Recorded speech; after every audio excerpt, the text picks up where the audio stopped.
That continue cost me, I think, was it 6 glyphs? If we had used a continue before the first boss, even if we had managed to beat the first boss then and make it to this zone, if we died again, that continue would now cost like 9 glyphs, something like that, some much larger number that we probably wouldn't be able to pay, given that it's very difficult for me to combo at this stage.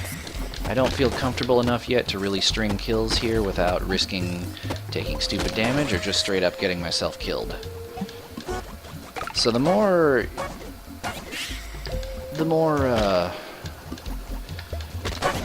glyphs we have, the easier life becomes, basically. That's what it comes down to. And if we use a continue in Zone 1, well, you get it. You get it. You've been hearing the whole thing. You know what I'm getting at. So we'll just, we'll continue by shooting down this guy, and then I think jumping through the tube, because I don't think I can really reach anyone else. We learned last time that that guy down there, he's probably not the best move to try to go for.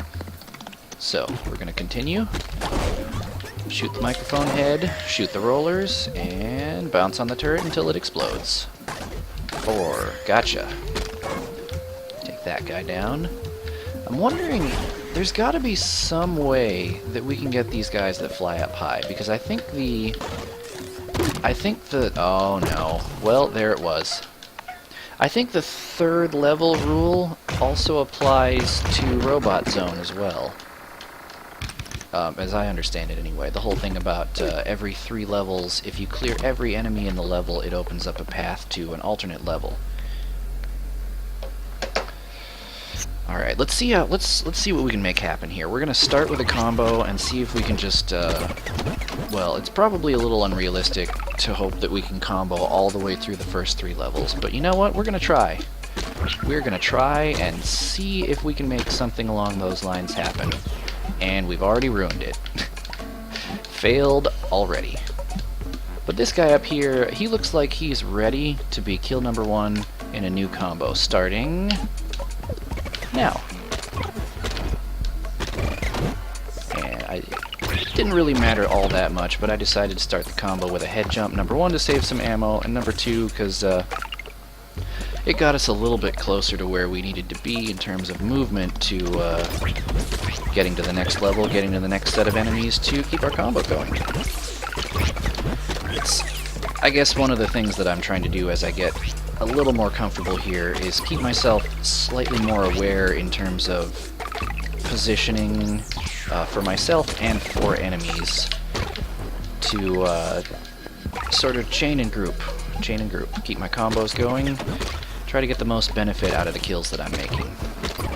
That's pretty much what it comes down here. You have to try to make, if the level is easy, you have to try to turn the enemies into resources to give you a better chance on the later levels that are going to be hard.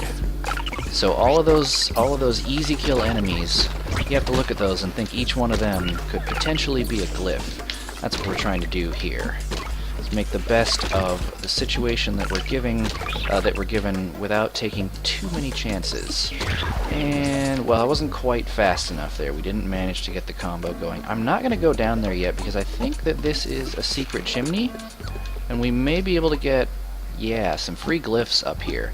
I think once you've gotten the item or the backpack, or if there is an unlock that's associated with a secret chimney, once you've gotten the unlock, in this case it was my freeze time backpack, I think that secret zone then just becomes free glyphs, which I'm totally fine with free glyphs.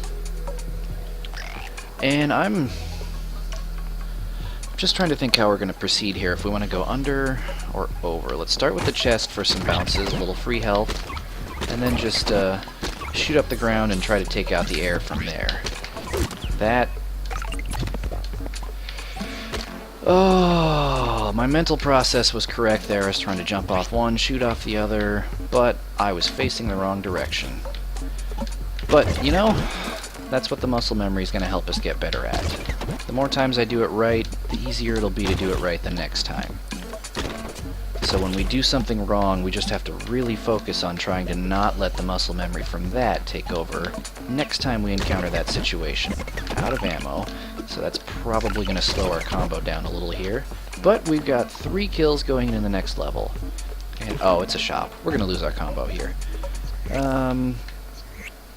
You know, for the cost of 1 health, I could also buy the glide head. We're going to do that. We've got 3 health again, and instead of buying a health, we now have bought the ability to glide. And with full health and nearly full ammo, and also our freeze time backpack, I think we're going to have a pretty alright time on the boss here. Not that I really made the best use out of my time freeze ability right at the start there, but gotta start somewhere, right? We're out of ammo again, which is probably not the greatest place we could be. That right there, that's the beauty of the time freeze. Even if an enemy is in the middle of an attack, you saw that boss, the big head there, he was charging. Without the time freeze, I would have been hit for sure. That saved us a good bit of damage, possibly death. And we were able to overcome. And I will bet you that Sally is going to give us free health. Right, Sally? Can I have some free health, Sally? Free health? Well, skull, alright. And, yeah, full health. Thank you, Sally. Thank you, Sally. Alright, moving on. Moving on. We're gonna try Robot World again.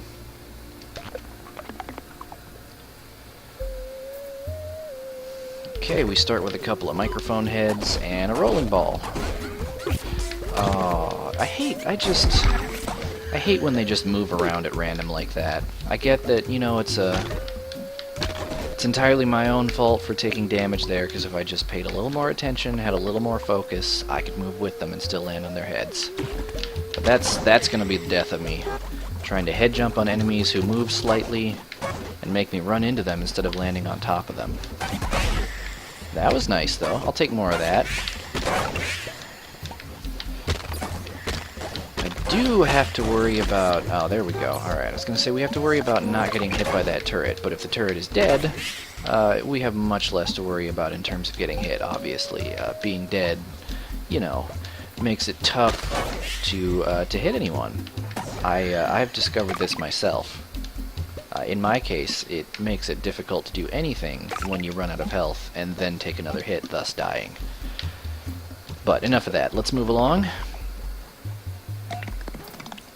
Level 2 of Robot World.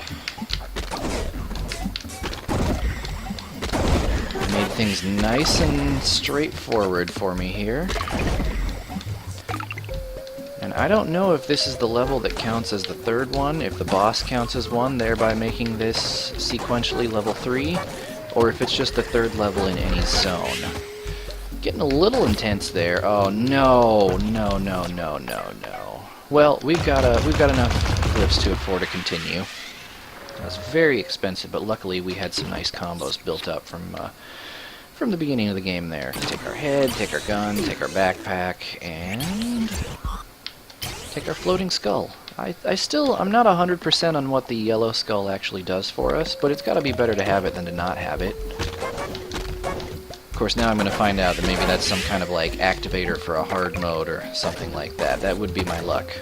But, you know, if anyone knows and feels kind enough to share it with me, you know, leave a comment, tell me in chat. I probably won't see the chat until I'm done streaming, because I'm only using one screen. But if you put it there, I will see it eventually. And of course, you can always comment,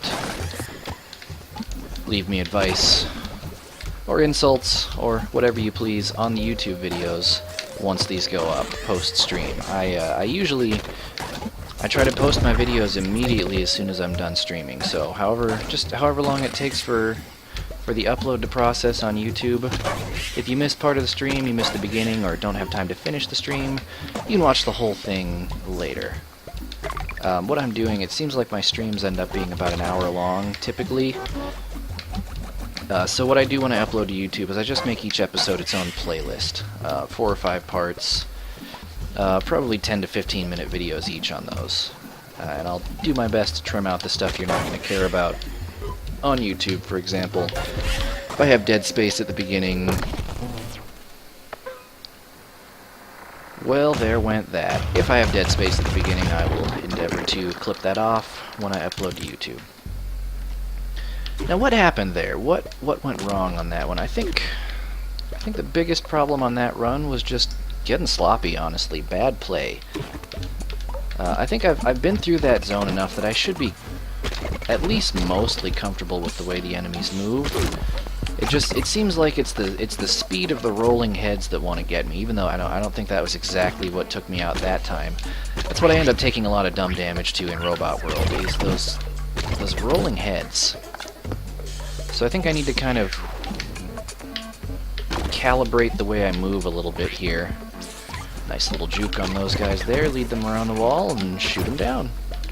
I think I need to sort of keep in mind that once I get to Robot World, I can't really play with the same mental timing or reaction speed that I would for World 1. I need to sort of disconnect, reset my expectations as far as positioning and movement for Robot World, and hopefully that'll let us take a little less dumb damage, maybe even help us build up some combos a little,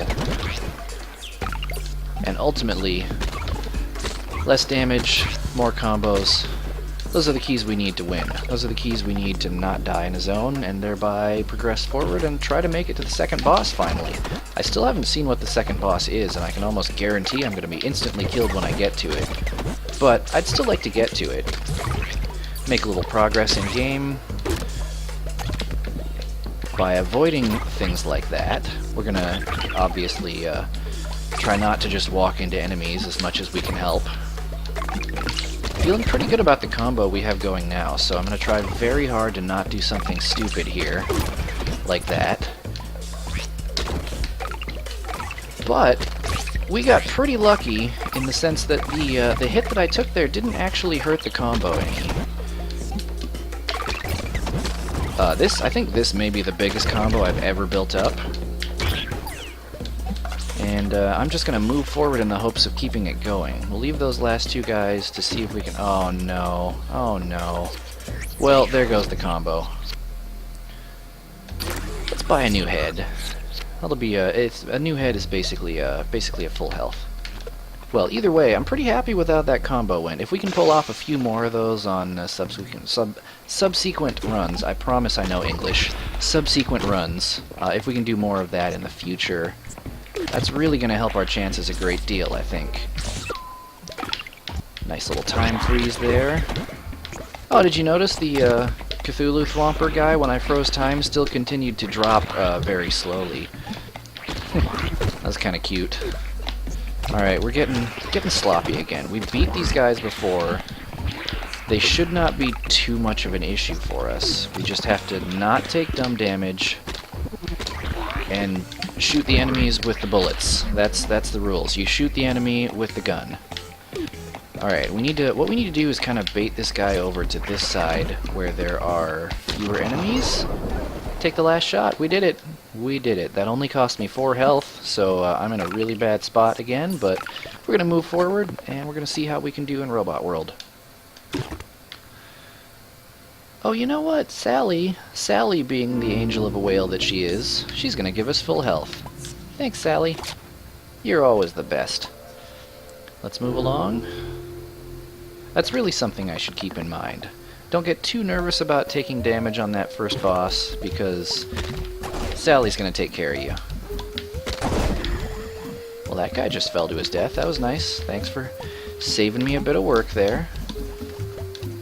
Okay, gotta remember, I've got this freeze time backpack here. It's going to be very helpful in, I think, upcoming levels. These guys... There's a clever design to them as far as enemy design, because they're just tall enough that if you stand on the ground in front of them and you shoot, your bullet's just going to go straight under them. And that's, it makes for a bit of a high-pressure situation, because they seem to show up on sort of precarious ledges. And what it means is you have to do a little hop in front of them before you can shoot them, which sometimes can lead to some rather dangerous situations if you're not careful in the way you do your hop. Alright, we gotta slow it down and be careful here, because those little rolling balls and these flying heads here, they're the ones that get me. I mean,